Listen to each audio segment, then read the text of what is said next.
What you're about to hear should have remained buried forever in the secret archives of the Theosophical Society. Edgar Cayce, known worldwide as the Sleeping Prophet, revealed in his final sessions something that completely contradicts everything he had publicly taught about the passage of souls. This discovery goes against decades of accepted spiritual teachings and will shake everything you believe about what happens at the exact moment of death. After hearing this revelation, you will never see the departure of a loved one the same way again. If you were guided to this truth today, it wasn't a coincidence. Your consciousness is ready to expand beyond the veils of illusion. On a freezing January afternoon in 1945, Edgar Cayce awakened from his last prophetic trance trembling, not from the cold that cut through the air of Virginia Beach, but from what he had just witnessed. For the first time in 43 years of psychic readings, he had seen something that deeply disturbed him. His wife Gertrude immediately noticed that something was different. His eyes, normally serene after a session, were wide with astonishment.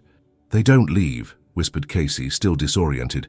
"The souls, they don't depart when we think they depart." But this wasn't the first time this truth had haunted the great mystics of our era. Decades earlier, Helena Blavatsky, the founder of Theosophy and one of the most controversial women of the 19th century, had documented similar experiences in her secret writings. Writings that only came to light decades after her death, revealing observations she never dared publish during her lifetime. Listen carefully to this. What these two giants of spirituality discovered goes against all traditional religious logic. They realized that the human soul doesn't simply depart at the moment of physical death. There exists a period, a sacred space between life and true departure, where consciousness remains anchored to earth in ways we never imagined. If you've ever felt the presence of someone who passed away, if you've ever had the inexplicable sensation that they're still around, you weren't imagining things. Leave a like if this is making sense to you, because what I'm about to reveal next will confirm your deepest intuitions about the nature of consciousness after death. Edgar Cayce always knew he possessed an extraordinary gift. Since childhood, he could enter altered states of consciousness and access impossible information. But it was only in a specific reading, conducted in October 1938, that he discovered something that would shake his own beliefs about death. A desperate woman had sought out Cayce. Her 19-year-old son had died in a car accident 3 weeks earlier, and she swore he was still at home, not as a frightening apparition, but as a loving and constant presence. She felt his perfume in the room, heard familiar footsteps in the hallway, and even found objects moved from place to place, always in a caring way, never threatening. When Cayce entered a trance to investigate the situation, what he saw left him perplexed. The young man really was there, not as a trapped ghost or lost soul, but as a consciousness that simply hadn't completed its transition yet. Cayce described a kind of intermediate zone, where the soul remains close to loved ones for a variable period. "The soul doesn't depart immediately," revealed Cayce during the session. "There's a time of adjustment, of gradual farewell. Some remain 3 days, others 3 years. It depends on the level of emotional attachment and the nature of the departure. But here's what most impressed Cayce. The young man wasn't suffering. He was in a state of deep peace, but chose to remain close to help his mother through the grieving process. The soul had full awareness of its situation and was using this intermediate period to heal not only itself, but also those who remained. This revelation directly contradicts traditional Christian teachings about immediate judgment and instant departure to heaven or hell. It also challenges spiritualist concepts about immediate reincarnation. What Cayce discovered is that there exists a sacred space, a time of transition where the soul maintains conscious connection with the earthly plane. Helena Blavatsky had observed similar phenomena decades earlier. In her private writings, she documented cases of conscious post-death permanence that lasted weeks, months, and even years. She called this period the intermediate state of consciousness, where the soul gradually releases its earthly bonds. Before continuing, tell me in the comments, from which city are you listening to me? I'm curious to know where the people who feel this connection with deeper truths are located. Write your city in the comments. It might be that other people from your region are also listening to this at the same moment. But what I just told you is only the beginning, because what happened in the following experience defies all logic. Helena Blavatsky was always considered a woman ahead of her time. Born into a Russian aristocratic family in 1831, she dedicated her life to unraveling the mysteries of consciousness and death. But it was during her stay in Tibet, between 1868 and 1870, that she discovered something that Western spiritual science would take decades to understand. The Tibetan lamas had preserved for centuries specific knowledge about the period immediately after death. They knew that the soul doesn't depart instantly, but remains in a state they called bardo, a space between dimensions where consciousness gradually disconnects from the physical plane. Blavatsky meticulously documented her observations. She witnessed rituals where monks could communicate with newly departed souls during the first 3 days after death. It wasn't mediumship in the Western sense, but a refined spiritual technology that allowed direct contact with consciousness in transition. The soul remains close to the body for approximately 72 hours, wrote Blavatsky in her secret diaries. During this period, it maintains an etheric connection that allows communication and even influence over the physical environment. Listen carefully to this. What Blavatsky discovered is that these first 72 hours are crucial. The soul is literally learning to exist without the physical body, like someone who spends their entire life inside a house and suddenly finds themselves outside. They need time to orient themselves in the new reality. Edgar Cayce, decades later, and without knowing Blavatsky's secret writings, reached the same conclusions. In one of his most detailed readings about the death process, he described how the soul remains floating close to the body for a period that varies from 3 to 72 hours, depending on the circumstances of death. Sudden deaths prolong this period, revealed Cayce. The soul becomes disoriented, trying to understand what happened. It can take days or weeks to completely accept the new condition, but here's where things get even more intriguing. Both Blavatsky and Cayce discovered that the soul doesn't just remain close, it maintains an ability to influence the physical environment. Lights that flicker, electronic devices that malfunction, temperatures that change without explanation. These aren't coincidences. They're manifestations of a consciousness that hasn't yet completely learned to exist without physical form. Write in the comments what your first reaction to this was. Have you ever experienced something similar after losing someone dear? And it was during one of these investigations that Blavatsky discovered something even more surprising. Some souls don't stay just 3 days. Some remain for years, decades. And the reason will shake everything you think about love, attachment, and spiritual freedom. In 1942, Edgar Cayce received a consultation that would forever change his understanding about the permanence of souls on Earth. An entire family was being visited by a patriarch who had died 5 years earlier. These weren't haunted apparitions or disturbing phenomena. It was a constant, loving presence, but impossible to ignore. The man had been an extremely protective father in life. After his death, the family began to notice unmistakable signs of his presence. Doors that opened when the children arrived from school. The aroma of his favorite cigar during important decision moments. Vivid dreams where he offered practical advice that always proved to be correct. When Cayce entered a trance to investigate, what he discovered revolutionized his understanding about the post-death process. The man was consciously choosing to remain close to the family, not because he was trapped or confused, but because his paternal love was so intense that he simply couldn't depart. Love is the most powerful force in the universe, revealed Cayce during the session, and when that love is intense, it can create bridges between dimensions. The soul can choose to remain, to continue caring, protecting, guiding. Helena Blavatsky had observed identical phenomena decades earlier. In her studies about post-death permanence, she identified what she called golden prisons of consciousness. Situations where extreme love becomes a subtle form of attachment that prevents the soul from following its natural evolutionary path. But here's what most disturbed both Cayce and Blavatsky. These souls weren't suffering in the traditional sense. They experienced a form of contentment by remaining close to loved ones. The problem is that this contentment was preventing their natural spiritual growth. It's like a child who refuses to leave their parents' home, wrote Blavatsky. Comfortable, safe, but prevented from discovering their true potential.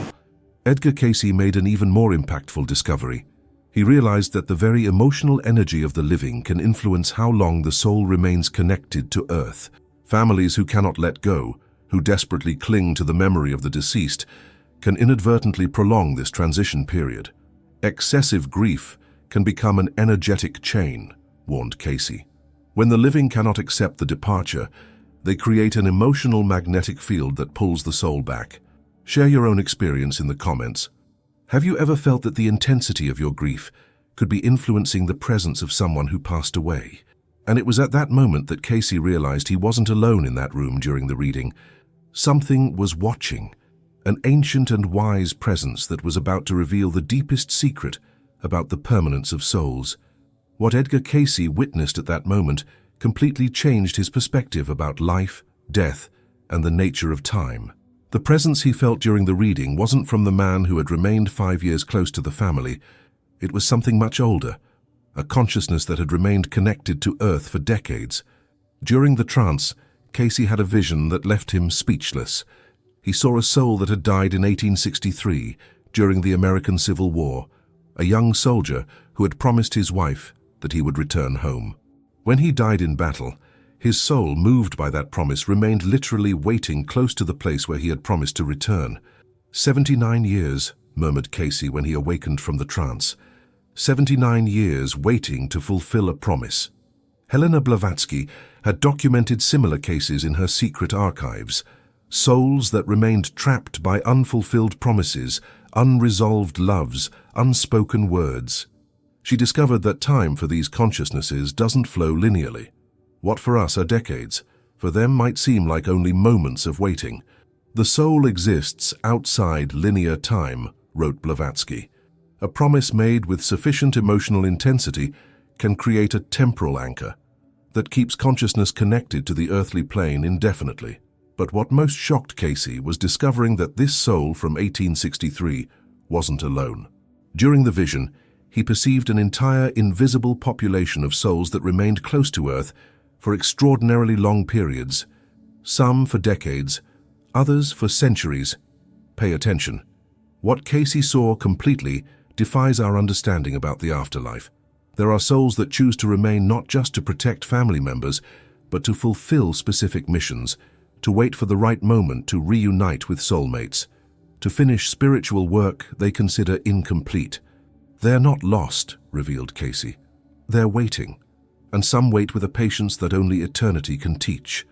Edgar Cayce discovered that some of these souls develop extraordinary wisdom during their prolonged stay.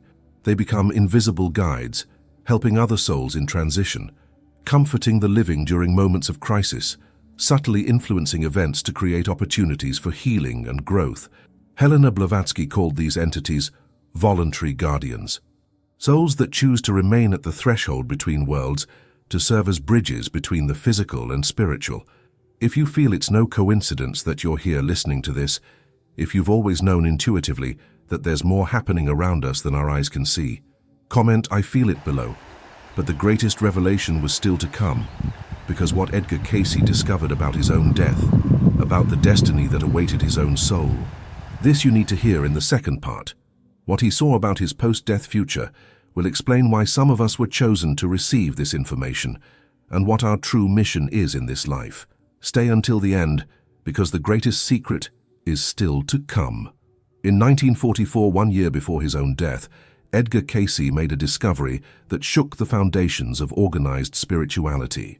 During a particularly intense reading, he accessed records that revealed a truth carefully hidden for centuries.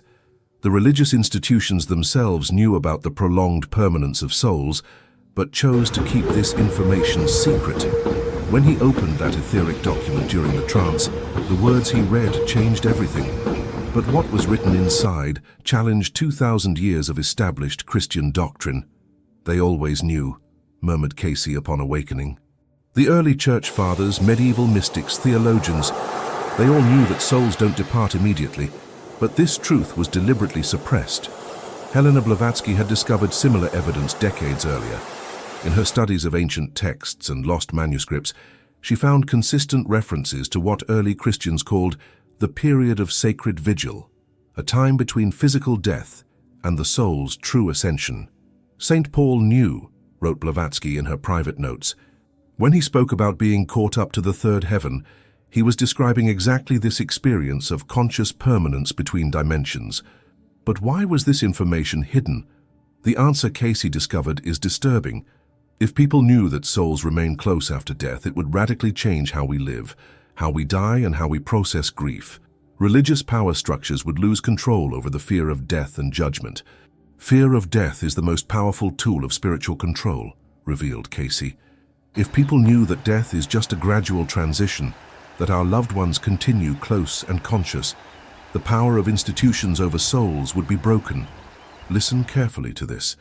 Cayce discovered that original biblical texts contained clear references to this intermediate period, but these passages were systematically removed or reinterpreted during the early church councils. The truth about the permanence of souls was buried, along with hundreds of other authentic mystical teachings. Helena Blavatsky had faced fierce persecution precisely for trying to bring these truths to light. Her Theosophical Society was attacked not only by skeptics, but by religious authorities who feared that her teachings about the real nature of death would destabilize doctrinal control. For those who always knew there was more, who felt intuitively that the truth about death had been distorted, you were right. If you're part of this special group of people who question the official versions about the mysteries of existence, leave a comment saying, "I always knew." And then, for the first time in decades of silence, Edgar Cayce decided to break protocol. What he said next about his own experience with souls that had remained on Earth for centuries will reveal why this information is so dangerous to established structures. Edgar Cayce kept secret for years the most transformative experience of his life. It wasn't during a mediumistic trance or a reading for a client.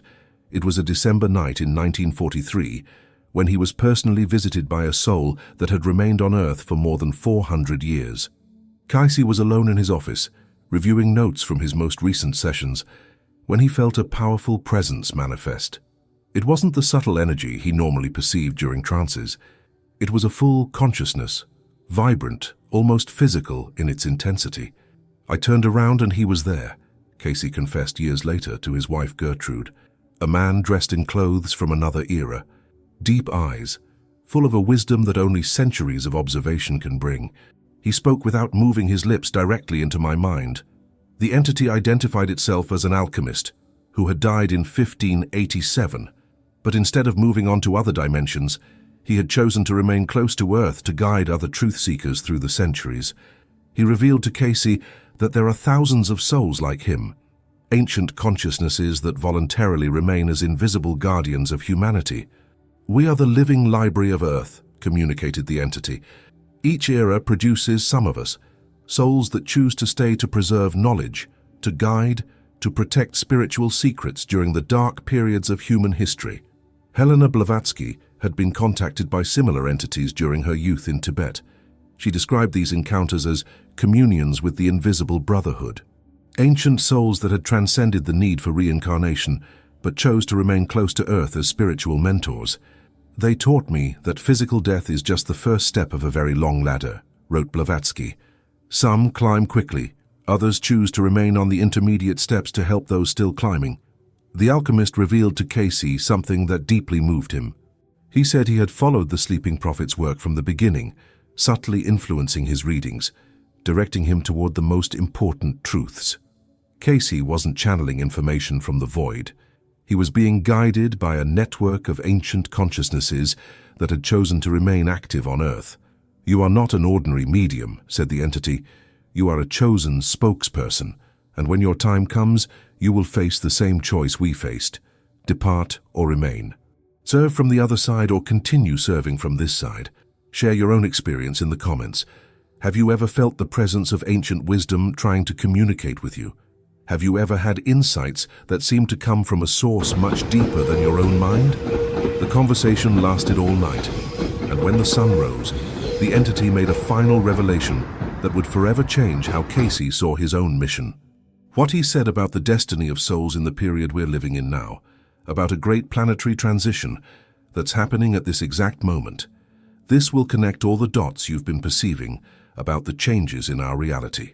What Edgar Cayce discovered that night transcended everything he had understood about life, death, and the purpose of human existence. the alchemist revealed that we are living in a unique period in Earth's history, a moment when the barriers between dimensions are becoming thinner, and this is directly affecting how long souls remain close after death. Earth is going through a vibrational elevation, explained the entity, and this change is creating an effect that you don't yet understand completely. Souls that die now remain close for much longer periods than in the past, because they know this is a crucial moment for human evolution. Helena Blavatsky had predicted exactly this in her final writings. She spoke about an era of transition where more souls would choose to remain close to Earth to help humanity during a period of massive spiritual awakening. In the times that will come, wrote Blavatsky in 1891, many souls that departed will return not through reincarnation, but by staying close to the physical plane. They will be the invisible guides of a new era of consciousness. Listen carefully to what the alchemist revealed to Cayce. At this moment in history, there are more conscious souls close to Earth than in any previous period. They are here to support an awakening process that's happening on a planetary scale, and many sensitive people are beginning to perceive this increased presence. You call it intuition, synchronicities, inner guidance, said the entity. But in reality, it's a massive network of consciousnesses that chose to remain to help. Some for decades, others for centuries, all working together to elevate human vibration. The deepest secret Cayce discovered is this: we are not alone in our evolutionary journey. There exists an invisible brotherhood of souls that remained close specifically to help us cross this period of transformation, and they are communicating with us in increasingly direct ways. The veils are becoming transparent, revealed the alchemist. Soon communication between the living and those who remained will be as natural as talking to someone in the same room. Death will lose its terror because people will see that it's just a frequency change, not a separation. Helena Blavatsky had described this phenomenon as the return of etheric vision, a natural ability that humanity possessed in the past and that is being restored. The ability to consciously perceive the subtle dimensions where these souls remain active. If you know someone who needs to hear this, share it now, because this information isn't just knowledge, it's a key to understanding why so many people are having intense spiritual experiences at this moment in history. And then the alchemist made the final revelation.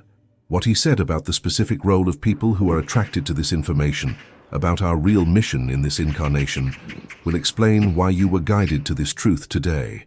What Edgar Cayce discovered that night has implications that go far beyond spiritual curiosity. We are facing a revelation that can completely transform how humanity understands death, grief, and our own eternal nature. And the consequences of this understanding are revolutionary. When people understand that their loved ones haven't departed but have just changed frequency, explained the alchemist, the entire industry of fear around death will disappear. Hospitals, funeral homes, life insurance, everything will be transformed by a new understanding of the continuity of consciousness. Helena Blavatsky had predicted this social transformation. In her writings, she spoke about an era where death will lose its sting because humanity will rediscover its multidimensional nature, where grief will be replaced by celebration of transition, where communication with those who remained close will become a natural part of life. Imagine a world where children grow up knowing they can talk to their grandparents who passed away, wrote Blavatsky, where spiritual counseling comes directly from ancient souls who remained close, where the accumulated wisdom of centuries is available to anyone willing to listen. But there's an even deeper aspect. The alchemist revealed to Cayce that this change in understanding death is directly connected to the evolution of human consciousness itself. We are developing new senses, new perceptual abilities that will allow us to consciously interact with these subtle dimensions. You are becoming multi-dimensional beings, said the entity. The separation between life and death is an illusion that is dissolving. Soon you will realize that you have always been eternal beings having temporary experiences in physical bodies. Pay attention to the practical implications of this. If souls really remain close for prolonged periods, this means we can continue learning from them, receiving guidance from them, even collaborating with them on projects that transcend physical life. Death stops being an end and becomes an expansion of connection possibilities. Doctors will begin to recognize the presence of souls during the death process, predicted the alchemist. Therapists will learn to include those who remained close in the family healing process. Educators will discover how to access the wisdom of ancient souls to enrich learning. Helena Blavatsky envisioned a society where temples and churches would be replaced by interdimensional communication centers, where priests and pastors would become facilitators of dialogue between the living and those who remained, where spirituality would stop being based on faith and become based on direct experience, for those who always knew there was more, who felt the invisible presence of greater wisdom. You are the pioneers of this new era. You were chosen to receive this information first because your souls are already tuned to these subtler frequencies. Humanity is preparing to reunite with its cosmic family, said the alchemist, and this reunion begins with the recognition that death was never a real separation. And then he made the final revelation about our responsibility. What each of us can do now to accelerate this transformation, how we can become conscious bridges between worlds and help both the living and those who remained close. When the alchemist was about to withdraw from that conversation that forever changed Edgar Cayce's life, he made a final revelation that connects directly with you who are listening to this now. He said that people who are attracted to this information didn't arrive here by chance. You are souls that made a specific commitment before incarnating in this time. You came to be the bridges, said the entity, to help humanity remember its true nature, to dissolve the fear of death and restore natural communication between dimensions. You are the translators between worlds. Edgar Cayce understood at that moment that his own mission was much greater than he had imagined. It wasn't just about physical healing or personal guidance. It was about preparing humanity for a great reunion, the conscious re-encounter with all those who had apparently departed, but who in reality remained close, waiting for us to develop the necessary senses to perceive them again. Helena Blavatsky had received a similar mission decades earlier. In her final days, she wrote, "My work here was to plant seeds of truth that will bloom when humanity is ready, and that time is coming faster than they imagine. Now your time has come." If you were guided to this information, if your heart recognizes the truth in these words, if you've always felt you have a greater mission in this life, it's because you are part of this awakened network of souls that came to facilitate this transition. Your mission begins with a simple choice. Stop fearing death. Start speaking openly about the continuity of consciousness. Share these truths with others who are ready to receive them. And especially, open your heart to perceive the presence of those who remained close. When you stop looking for them up there and start feeling them here beside you, said the alchemist, communication will become natural, and then you will become the teachers that humanity needs for this new era. Pay attention. Every time you validate someone's experience of feeling the presence of a loved one who passed away, every time you offer comfort based on the truth of continuity instead of the fear of separation, every time you live with the awareness that you are an eternal being having a temporary human experience, you are fulfilling your mission. If you made it this far, it wasn't coincidence and your soul knows why it came, and now you have the tools to begin. Leave a comment telling, what was the greatest revelation you had listening to this narrative? How did this change your perspective about death and about your own life mission? And if you feel this information should reach other people who are ready to awaken, if you recognize that you're part of this network of souls that came to transform human understanding about life and death, share this truth, because the time of hiding this knowledge is over. The great reunion between the living and those who remained close is beginning, and you are one of the bridges that will make this possible. Welcome to your true mission. Welcome to the awakening you came to facilitate. Welcome to the future that Helena Blavatsky and Edgar Cayce saw, and that now becomes reality through people like you. The greatest secret has been revealed. Now it's up to you to decide what to do with this truth.